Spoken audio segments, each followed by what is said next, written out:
I absolutely love this case. I love the pacing, the atmosphere, the character development, the twist, the trial, everything really.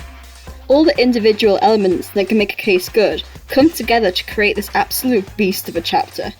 I have a lot of notes since there is so much to talk about with this case, so strap yourself in, grab a cup of tea, this video is gonna be hefty.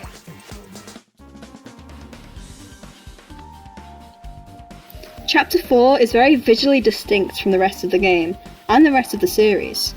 If you were to see a screenshot from this chapter, you'd be able to know instantly where it was from, and that's because of its location. The start of the chapter starts as normal, with the remaining students meeting up for breakfast in the hotel restaurant. By this point, the player will have gotten used to the routine of the chapters. The routine of going to the restaurant, being told there's a new island, exploring the new island, getting given the motive, and then the murder occurring on the new island. That is the formula that this game has followed thus far.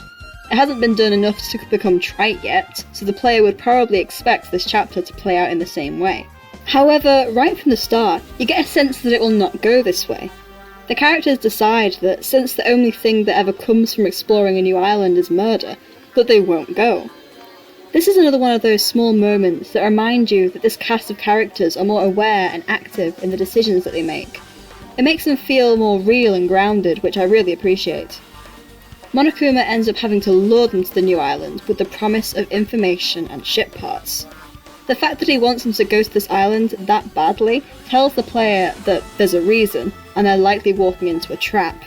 And even the characters know this. However, they decide to go, because any chance they have of escape, they want to take. So then, you get the regular section of exploring the new island, with the added bonus of the roller coaster scene, which I absolutely loved. And then, we all head to the funhouse. Monokuma puts us all to sleep so we can't see outside the building, and we wake up inside the funhouse, where the rest of the chapter takes place. We explore the two parts of the funhouse, Strawberry House and Grape House, and then Monokuma hits us with the motive that we cannot leave the funhouse until a murder happens, and more importantly, that there is no food. This is one of my favourite motives, purely because of how simple and brutal it is. Kill someone or starve to death. It's horrifying. Then the purpose of the weird and tasteless decorating of the funhouse becomes clear. We are forced to wander around these buildings and stare at the food-themed walls and objects. The gaudy colours suddenly become really unsettling and almost sickly, and the way the projections of the fruit move gives off the impression of feeling seasick. Something I absolutely loved as well is how the longer you go without food, the slower the walking is. This chapter does a really great job of making it feel like the characters are actually starving to death. It makes the whole chapter really bleak and scares the player. The lack of windows and a way out make this chapter reminiscent of the first game. The atmosphere of claustrophobia that the first game was so good at was mostly gone from this game, since we're out in the open on a series of tropical islands. But this chapter alone is able to capture that claustrophobic atmosphere and dial it up to 100 with the addition of the starving and the weird decor. Now we need to move on to the main thing people remember about the funhouse, and this case as a whole, the structure of the funhouse. The way this case utilises the structure of a building is so inventive and innovative. This funhouse is indeed fun, apart from the murder and starving to death, of course. When we first arrive at the funhouse, we explore the two parts, Strawberry House and Grape House, and Monokuma gives us a floor plan of both houses. We come to the conclusion quite early on that Strawberry Tower and Grape Tower are in fact the same place, and that the two buildings are connected via this tower. It's very easy to understand given the layout of the maps and the markings on the doors, and we even test the theory by leaving Chiaki's handbook there. We simply presume that both doors don't open at the same time to hide this truth from us. But oh, how wrong we were. The actual layout of the funhouse is not two 3-story buildings, but one 6-story building, and the tower is in fact an elevator where only the floor moves. There was so much to mislead us. The fake doors, the layout of the maps, the fact that the elevator went on a track around the side of the building. When we found this out in the trial, I was completely mindfucked. But it did make sense, and that's the best kind of mindfuck. The most impressive thing about the structure of the building, though, is the fact that the killer used his knowledge of the structure in order to kill Nekomaru.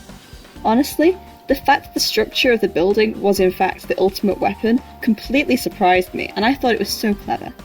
I mean, if Nagito hadn't have shown us that picture of the outside, we probably would have never discovered the true layout of the funhouse, and therefore we would have never understood how Nekomaru was killed. Right, speaking of how the killer used the structure of the building as the murder weapon, let's talk about his whole actual plan and how brilliant it all is.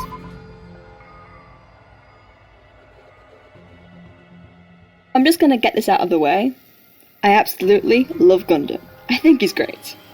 Right now, let's talk about how he killed someone. I think Gundam's plan is really creative, especially in regards to taking advantage of his surroundings. He manipulates everyone's perception of space by utilising the building in a creative way to kill Nekomaru, and he manipulates everyone's perception of time by altering all the clocks in both buildings. He takes advantage of the daily Monokuma Tai Chi, as well as Nekomaru's inner clock, in order to lure out him alone to the tower. He even uses his hamsters in his plan. Gundam is truly the king of using absolutely everything at your disposal for your plan. I also think it's really impressive how Gundam was so close to getting away with it too. If Fuyuhiko wasn't coincidentally in the lounge, Gundam wouldn't have even been suspected. However, some part of me doubts that he would have let himself get away with it. Something that makes this trial feel really emotional for me is Gundam's speech at the end. When it's time for him to explain his motive, he basically just calls us fools and says that we shouldn't have given up on life. Earlier in this chapter, when things were getting really bleak, Hajime himself said that he'd rather die from starving than have his friends kill each other again. And I imagine this would have been when Gundam made his plan. Gundam says that if you spend your life just waiting to die, if you give up on your own life like that, that's an insult to life itself. You should never take the life you've been given for granted, and should never just throw it away. Gundam's main reason that he gives for killing is that he didn't want to give up on life. He claims purely his own life, but as Hajime and Chiaki point out, once Gundam was found out, he was quick to admit it, and even welcomed his own execution, which strongly suggests that he was not only concerned about his own life, but the lives of everyone else. And in the end, he was happy to sacrifice himself so that everyone else could go on living. I always got the feeling from Gundam that he had been very lonely throughout his life. He was rejected by friends and maybe family, and turned to animals instead. His connection to his hamsters and how he talks about animals in general show that he sees them as real friends, and I think he created his ridiculous persona to keep people away, as he was happy with the little world he had built for himself. But throughout the game, in this chapter with Sonya especially, you see him growing closer to the cast, and I do believe that by the end, he considered us all friends, and that's why he was willing to give up his own life so that we could live. Something else I loved about Gundam's plan was how he spoke of Nekomaru. He clearly respected Nekomaru a lot, and felt that they would share the same ideals, and that's why I think he picked him. And this in part is confirmed at the end of the trial, when Gundam recounts what happened. Gundam lured Nekomaru to him, not to ambush him, but ready to fight him one-on-one. Gundam says that even Nekomaru could have easily run away or called for help, but instead he was happy to fight Gundam, even telling him not to hold back and that he wouldn't either.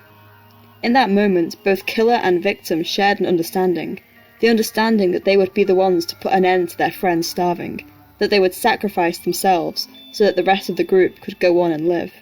And since I loved both of these characters, this was so beautiful and tragic. Also, the voice actors for both Gundam and Nekomaru have such epic voices. Like, I bet their battles sounded so awesome. Don't waste your breath on cowardly tactics! Give me everything you got! Nekomaru need I! Your blood will drench the foundation of my empire! And the speech that Gundam gave at the end was made so powerful by the voice acting, so credit to them.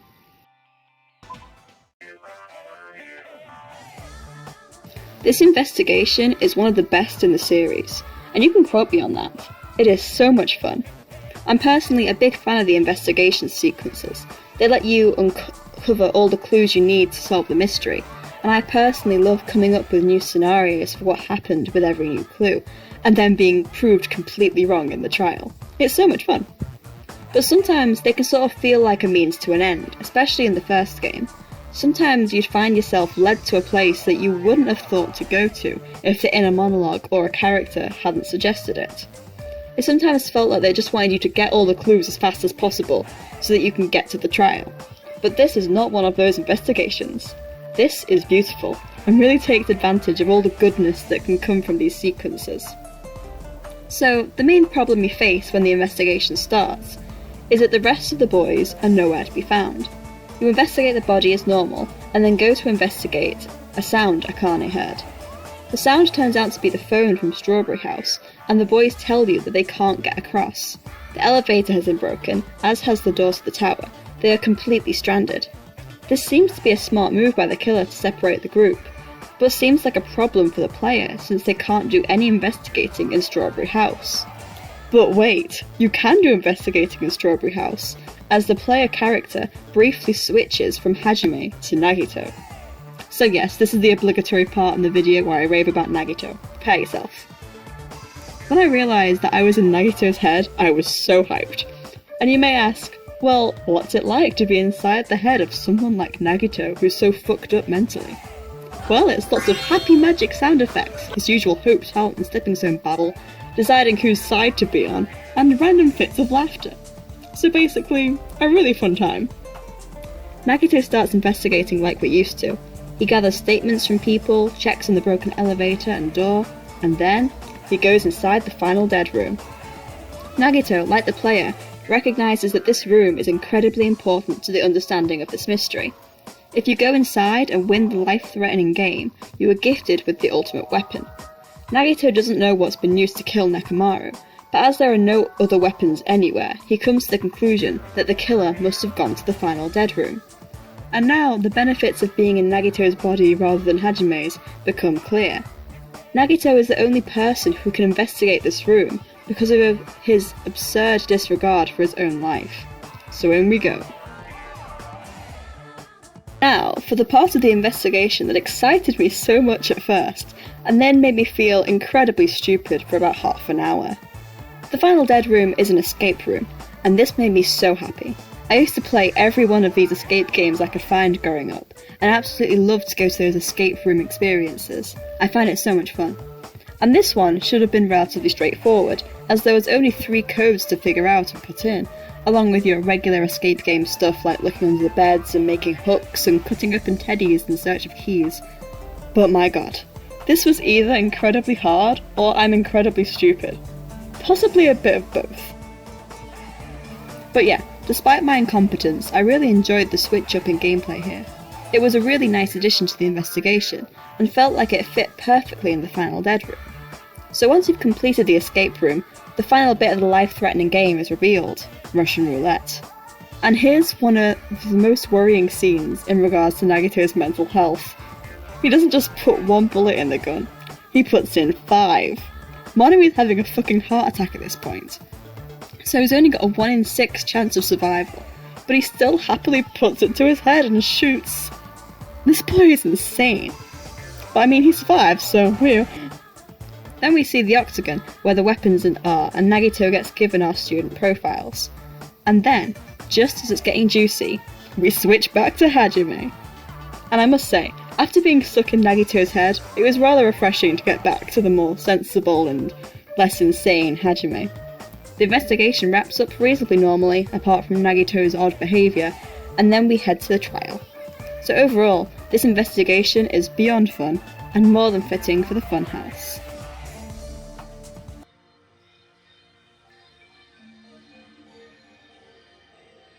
Chapter 4 in all 3 of the main games marks a turning point in the overall plot. In the first game, it marks the end of the proper killings and the start of everyone's cooperation and teamwork. In the third game, it marked Kokichi's personal turning point and the start of his plan to overthrow the mastermind. And the second game is of course no exception to this. And this is mainly because of Nagito. After we leave him in the octagon, we know that he found out information, but we don't know exactly what information, and the little tease they give us is absolutely perfect, in a frustrating way. We don't know what he found out, but we can see how it affects his behaviour. And by affects, I mean it makes his behaviour do a complete 180. Nagito claims that all he found out was that Hajime is not an ultimate like the rest of them, but rather a student from the reserve course, who pretty much just pay to get in and give Hope's Peak more funds for them to put towards their nurturing of the actually talented students. While Hajime is clearly crushed by this news, he puts his feelings to the side for now and chooses to focus on the investigation and the trial, which is really mature of him. Props to you, Hajime. But while Hajime doesn't seem to change, Nagito does. All throughout the rest of the investigation and trial, Nagito basically just treats Hajime like shit. Like, oh, I'm surprised you know what an octagon is, Hajime. That's impressive for a Reserve Corps student. Oh, it makes me so mad. Nagito, you fucking prick. But what's even more interesting is how Nagito's behaviour towards everybody changes. Before he found this information, which is basically the big twist at the end of the game, that we were all a part of the ultimate despair and worked alongside Junko to bring chaos and despair to the world, Nagito clearly respected everyone to an alarming degree. As he brings up more times than is advisable, he is more than willing to die so that our hopes can shine brighter and that we can become stronger. But after he learns this information, that we all worked against the hope he loves so much, he starts disrespecting us and pushing us to the side. He is probably already coming up with his plan to kill us all for the 5th chapter, and since he's also probably figured out who the killer this time is, he just wants to get through this case as soon as possible so he can put his plan into action.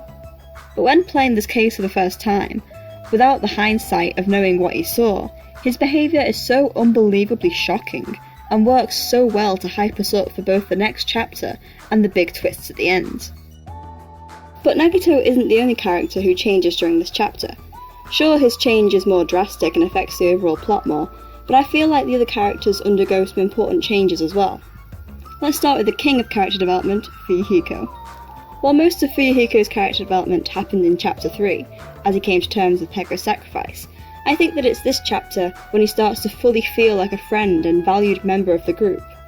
His interactions with the rest of the cast felt really genuine and natural to me, and since I have the biggest soft spot for this boy, it gave me a bad case of the warm fuzzies to see him get along with everyone. And I especially loved how he reached out to Akane after realising that she was in a similar position as him and thought he could help. Speaking of Akane, this chapter is probably the closest she gets to any character development. And I say close because I don't think she was able to quite follow through, if you know what I mean. In the last chapter, she foolishly and impulsively tried to fight Monokuma, and Monokuma was about to kill her when Nekomaru stepped in front of her and took the hit. She was, of course, completely torn up by the whole thing because of her respect for Nekomaru and how close they had become. Nekomaru almost dies, and the only way for Monokuma to save him is to turn him into a robot. Don't ask. So, because of Akane, Nekomaru has completely lost his body and is now a robot. You'd think the guilt would absolutely consume her, but she seems to be coping with it reasonably well. My problem with Akane is how she doesn't learn from her mistake. As 2 seconds later, she tries to fight Monokuma again, and Nekomaru gets in the way again. Yes, this time he had a mechanical body and was unharmed, but the point still stands that Akane didn't learn anything from what happened. Even when Fuyuhiko tries to talk to her about the guilt she may be feeling, and that he still feels over Peko, she seems to completely miss the point, and doesn't understand what he's talking about. And even throughout most of the investigation and trial, Akane uses purely her anger, saying she'll discover the killer and kill them. But, after all of this, we finally get a little glimpse of character development at the very end of the trial.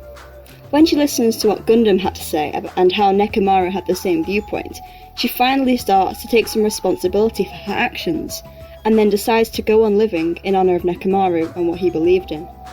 Again, I really think she needed more. Her development was literally shown in 2 lines of dialogue, and this is the most influential chapter for her. I've already spoken about Gundam in some detail, so I'll just say here that I loved how his arc came to an end.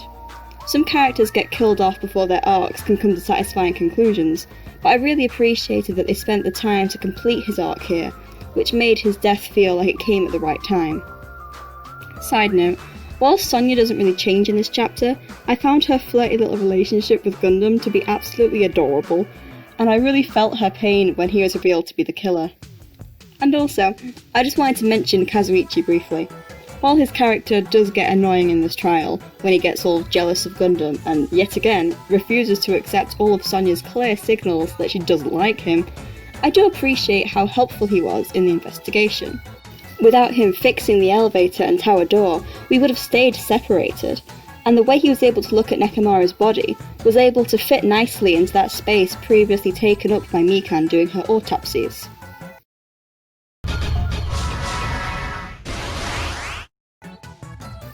Overall, while I can find a few little issues with this case, like the way Chiaki keeps calling Nekomaru Mekamaru, even after his death I found really insensitive and didn't like at all my problems would only be nitpicking if I'm being honest with myself. This case as a whole is really well done and one of my favourites. From the brutal motive, to the atmosphere in the funhouse, to the investigation, to all the twists and turns, to the heartfelt ending. And I loved how this case is incredibly important to the overall plot, and perfectly builds tension for the explosive 5th chapter. Right, that's all for now folks. Thanks for watching and I hope you enjoyed this video.